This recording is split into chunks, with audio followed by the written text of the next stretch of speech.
Okay, class, get your up. Hala, earthquake drill. Uy, walang klase. Miss, walang klase. Pahingi akong pulbo sa kalapit. Okay, class, duck cover and hold. Miss President, paki-assist muna yung mga klase mo. May pupuntahan lang ako sa kabilang section ha. Mabilis lang ako. Oo, ma'am. Okay, class, alphabetical dapat ang paglabas. Nayupak na yan. Mamamatay na't lahat alphabetical pa rin. Well, nagsasalita ka, Stitch? Hindi. Umuutot ako. Sa bibig nga lang. Ang bobo mo rin, ano? At bobo ka, isusumbong kita kay ma'am.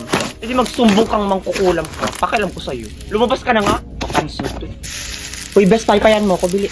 Ano yan? Bakit ka nakapayong? Kami naiinitan dito tapos ikaw nakapayong lang tapos may patagapaypay ka pa. Ano ka, Donya? Palibhasa mo kang Donyang gorilya. O bakit? Sabi ba gani, ma'am, abyarin ko daw kayo, mga bobo. Bakit bawal mag-abid habang kasama ka sa pila? Bida-bida ka talagang talangka ka eh. Ikaw ang papansin, buwisit ka. Aray ko. Akala mo hindi kita lalabanan. Ay! Susumbong kita kayo, ma'am. Hala, Stitch, bakit mo naman pinatulan? Hala, hindi na makahinga. Guys, clinic! Ay sus, papansin na naman. Hala, nahimatay na! Tabi! Aray naman. Ikaw, kaartihan mo. Aray!